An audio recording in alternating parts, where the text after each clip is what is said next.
Have you ever read a book and asked yourself, why couldn't this happen in real life? I recently read a book that forced me to ask that very question. In fact, ENG, Entrepreneurs Networking Group, is the result of the answer to that question. In a minute, I'll tell you about that book, why it had such an impact on me. I'll also tell you what this group is and what it's about, the purpose, the mission. But first, let me tell you why it exists, why it was founded, why I believe we have the opportunity not just to increase our income, but to impact our communities and possibly even change the world. It starts with the attack, the war that's been waged against all entrepreneurs.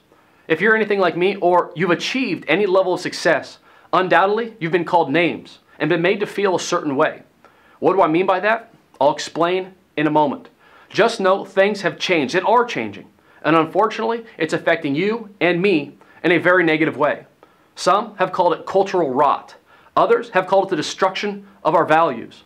There was a time in history when the entrepreneur, business owner, was put up on a pedestal, when he was embraced, when he was encouraged, when he was supported and seen as the driver of industry. Communities, towns, entire cities were built around the entrepreneur and built by the entrepreneur. Entrepreneurs were seen as heroic. They created jobs, innovated and sold new products, pioneered new services, and unstuck the economy whenever it became stuck. This was capitalism at its finest. It was the free market doing exactly what it was designed to do, to create prosperity. And the countries that embraced this philosophy became superpowers, building the largest middle class in history.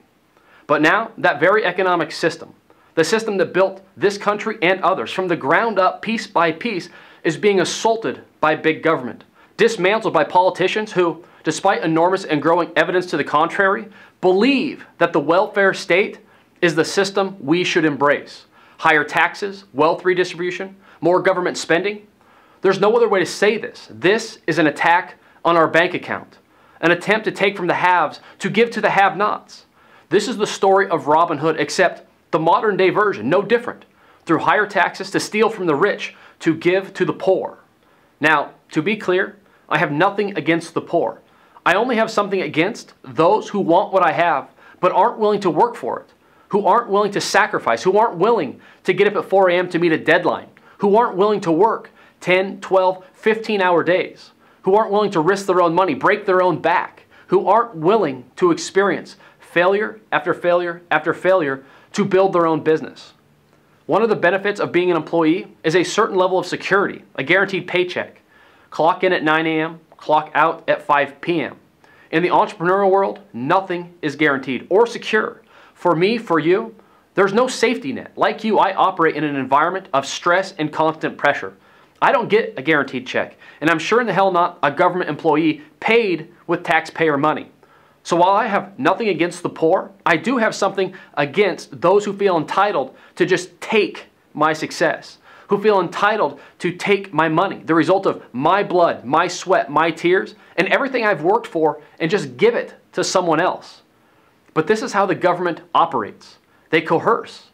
They rob from rich Peter to pay poor Paul, all in the name of fairness. And for many business owners, this constant increase in taxation and regulation, it's killing them. I want to play a brief clip for you. Then I will share with you what we believe is the solution. Undoubtedly, you are familiar with Barack Obama and his signature healthcare plan, Obamacare. Well, this clip, it explains everything that is wrong with Obamacare. The difference between giving to those who need it, a hand up, versus giving to those who don't, a hand out. The difference between willfully giving and forcefully taking.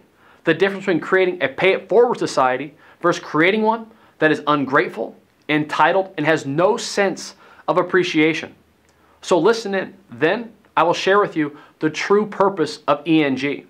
How our mission goes far beyond just business or making more money. How we impact each other, our communities, and together are making a dent in the world. And it's not how you think. It's an interesting story, and right after this clip, I want to share it with you. Yeah, I think there's also the question of, I think the question is often ignored in these contexts is that whenever the government is involved, there's an element of compulsion. Yes. And the effect of compulsion is always to strip the virtue out of a transaction. If, Michael, if you and I are walking on the beach and I'm hungry and you have a sandwich, and I say, Michael, I'm hungry, give me your sandwich. And you say, Yes, here it is. I say thank you. Now that's a moral transaction. You feel good about having done something good. I feel a sense of obligation. Maybe someday if I'm doing well, I'll share my sandwich with somebody else. But now here's a third situation. You and I are walking on that same riverbank. I'm hungry. You have a sandwich. And here comes Obama on a horse. He gets off the horse, puts a gun to your head, and says, Michael, turn over the sandwich to Dinesh. And so you do. And then he puts his gun back and he drives away. Now, the outcome is the same. I mean, I have the sandwich. But the moral content of that transaction is completely different. You deserve no moral credit. You didn't give willingly. I don't even feel a sense of gratitude. I feel a sense of entitlement. I feel that you actually owe me 7 sandwiches, but you only gave me 1. So you can see how the whole thing is confused when you bring in the element of coercion. Indeed. Now, that video, I think, is incredible. So simple, yet so profound. In a minute, I want to talk more about it. But as you heard in that clip, there is a vast difference between willful philanthropy and government coercion. The difference between giving and taking by force and mandate. One builds a society, the other destroys it. Inside ENG, Entrepreneurs Networking Group, yes, we absolutely lean on one another to help grow each other's business. We all want to make more money. But what drives us is something bigger. We believe strongly in the power of giving. In fact, what makes ENG so different is our belief system. It's what sets us apart. Now, some have called this our three-headed monster as the thing that's been responsible for our success. But in reality, it's a belief system built on 3 foundational pillars. 1, philanthropy, giving back willfully because we want to, not because we're forced to. 2, business growth and profit. The more we make, the more we can give. And 3, personal growth, becoming better versions of ourselves. Now, to be clear, each of these 3 pillars requires and depends on the other 2 pillars. It's like a 3-legged stool. Remove any one leg and the stool collapses. And therein lies the problem. Under the current status quo, big government spending, the welfare state, as I'll explain in a minute, each of these 3 pillars are at risk. I recently read an incredible book called The Tamarack Conspiracy. If you're a fan of Ayn Rand, it's written in the same vein as Atlas Shrugged, but about 800 pages shorter. The premise, though, is simple. The government has destroyed everything, and small business and the free markets are being demonized. And while this is just a book, this scenario, this very scenario, is playing out in real life. Naturally, government elitists, the politicians, the people who have taxed, spent, and regulated businesses, small and large, to the point of collapsing the economy, they blame people like me, like you, the producers and the achievers. Somehow, we get classified as the evil rich. We're cold-hearted, we're greedy, we're profit-driven, we're selfish and mean-spirited. These are the things that are said about us. Of course, we cheat our employees, we don't pay them enough. We're just capitalist pigs. In reality, though, it's the business owner, it's the entrepreneur, it's you, it's me. We're the ones pushing the economy forward. We're the little engines that could. And while big government continues to soak every last penny out of us to support their failing programs, we keep huffing and puffing. There's no quit in us, but it's getting harder. The attacks against us, they're never ending. They're relentless. More taxes, more regulation, more mandates. The result is higher costs to acquire customers and clients and patients. The result is lower profit margins on products and services. The result, net profit is plummeting, sacrificing our ability to give back, to do more good. And here's the scary part. Each of these consequences directly affects one of the 3 pillars, putting them all at risk. Instead of building strong societies, the fabric of what makes our economy great is being destroyed. From the company with 50 employees, to the company with 5 employees, to the sole proprietor, to the individual salesperson, success in business is becoming more challenging and more difficult. In the welfare state, with their ideology of big government, overreaching taxation, and fairness, meaning wealth and income redistribution, we have become the enemy.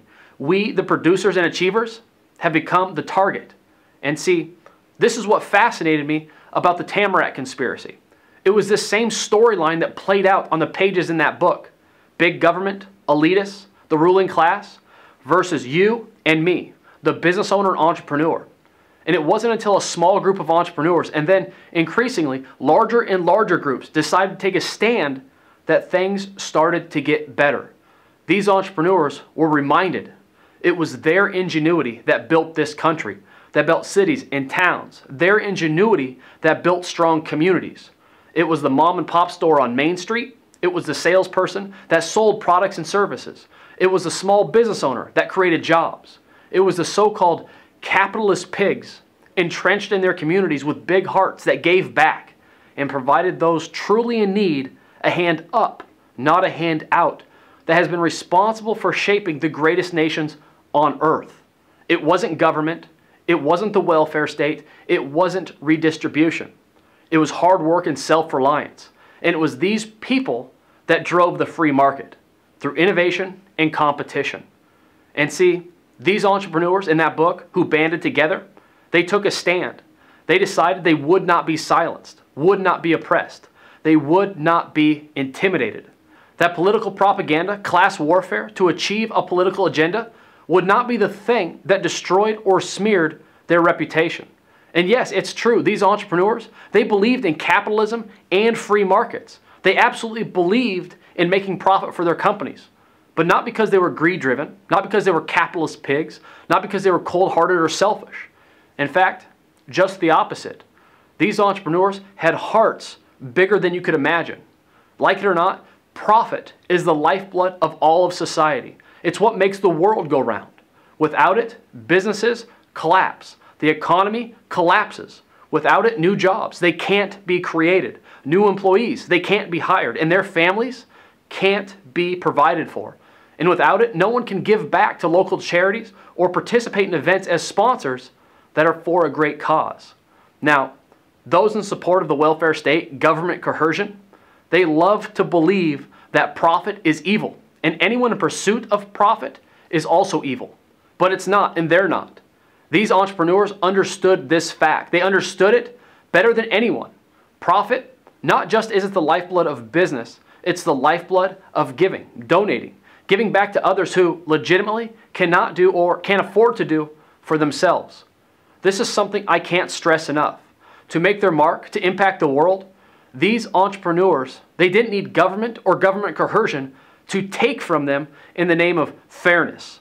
They believed in willful philanthropy, giving because it makes you feel good, giving because when done by choice, not force, it inspires the good in others. Giving because when a gift is received by someone truly in need, not someone who feels entitled to it, it creates a culture and society of pay it forward. At its core, this is what ENG is about. It's about paying it forward. It's about giving willfully, not because we're forced to, but because we want to. Like the entrepreneurs in this book, I asked, why couldn't we do that? Why couldn't this happen in real life? Why couldn't a group of entrepreneurs in every local community who are profit-driven for the right reason, why couldn't we make this happen? Band together, support each other, push each other, not just in business to make more money, but to do more for others and to give more back, to become better versions of ourselves. This mission, it comes back to the three pillars of ENG: philanthropy, business, and personal growth. We believe in growing not just our companies. Yes, profit is the lifeblood of giving, so we must do that. But for that to happen, we believe we must grow as people. It takes a friend to push you. It takes a friend to challenge you. It takes new and interesting ideas to stimulate your mind. Listen, this isn't some shitty leads group or standard networking opportunity. And if that word offends you, I'm sorry, but I want to emphasize that point. Beneath this video in step 2, I talk about this. ENG, and you can hear it in my voice, the passion, this is about something entirely different. This is about integrating yourself into a community of like-minded business owners and entrepreneurs. This is about belonging to something bigger than yourself. This is about embracing your creativity, your skills, and your knowledge for a greater good. Where you're strong in business, others will be weak. Where you're weak, others will be strong. This comes back to our core philosophy, and we live and breathe it like a religion. ENG is about giving. You will meet new people, business owners, entrepreneurs, right here in your local community, and some of these people will become your best friend. You will share a passion, you'll share a vision, You'll be motivated to achieve more at a faster rate than you ever have. Now, I want to make one final point. Before you even consider exploring this opportunity about joining your local chapter, I want to make it clear. Members of ENG are driven by the three pillars: philanthropy, business, and personal growth. And the lifeblood of each of these is profit. The more profit you make from your business, the more you can give back. The more profit you make from your business, the more you can afford to invest in yourself and back into your business to make more profit. If you were to come to my office, you would find an abundance of resources, from books and courses to manuals. I am who I am today because of the things I've read, the mentors I've chosen, and the people I've come in contact with.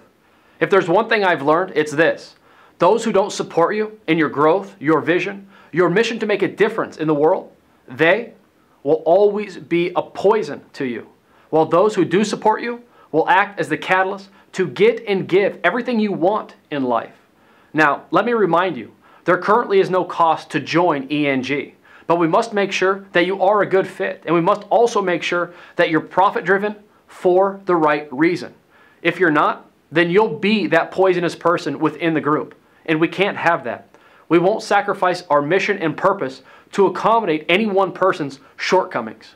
Again, this isn't about the money. ENG is about impact for you, for me, and on others. We believe the reason 90% of small businesses fail is because their owners have no one to push or prod them to support their growth. And if we're going to make a dent in the world, we can't have business owners and entrepreneurs in our communities failing. To make a dent in the world requires that we band together. We're a team. I have your back, and hopefully you will have mine.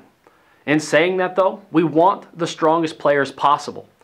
If that entrepreneur is you and you believe it is, then here's what to do next. Below this video are a few of our core beliefs. Those beliefs build on the three pillars discussed in this video. Then follow steps 1, 2, 3, and 4.